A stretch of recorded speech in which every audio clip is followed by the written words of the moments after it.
What's up, Tyson? How are you? I'm good. Are you? I'm doing well, thank you. Thanks for joining us here today. Finally, fight week. God, I feel like it's been forever to get to this point. 20 months in the making, so we're all glad we're here, and it's glad I brought a good British weather with me. Nice and cold for Las Vegas.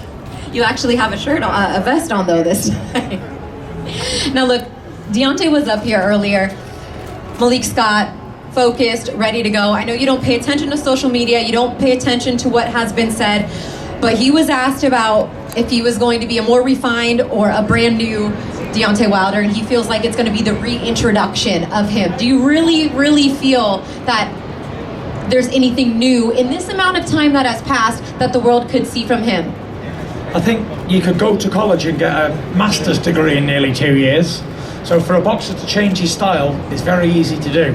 But no matter what Deontay Wilder does, I'm still going to knock him the fuck out.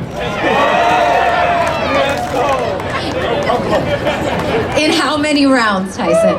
Quick time, quick fashion. Let's go. So get your beers and get in your seat quiet. Like my trainer Sugar Hill says, we just bang and get it over with. Now, let's talk about Sugar for a minute. You've had extended time now to prepare and work with him. How good was it for you guys to have a little bit, albeit because of COVID, but once you were back in the gym, to just work on that rapport even more and on that power, like he said? Yeah, it's been good, you know. We've had such a long time in the gym together. We've been on holidays, we've hung out. We've done so much stuff, Christine. It's been unbelievable. We chilled out in Vegas for quite a few months. We've been training the full time. Not had the fights, unfortunately, but COVID fucked up the world, so.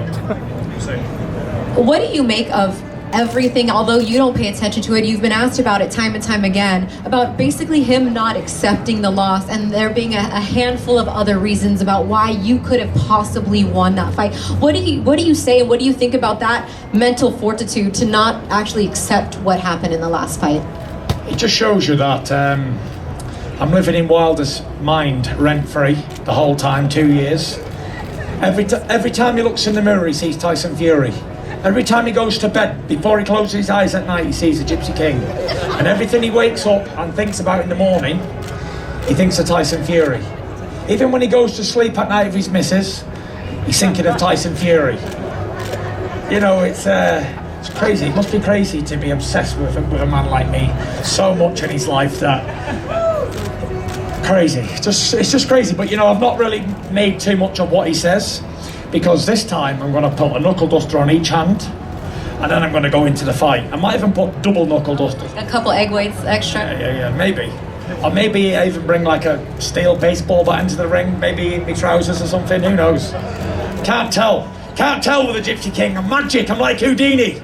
Let's go, champ. Let's go, champ. Yeah. Much of you said that this is not round 1 of the third fight, but instead round 20. For those people that were under a rock or have not watched either of the 2 fights, or are still even on the fence about coming out to Las Vegas and joining us, what can they expect from the Gypsy King in round 20 of this third fight? We're just going to get straight on the front foot, straight at him, and start trading straight away from round 1. You know, Wilder's the biggest puncher in the history of our sport. But I've got the biggest balls in the history of our sport, as I've proved many times.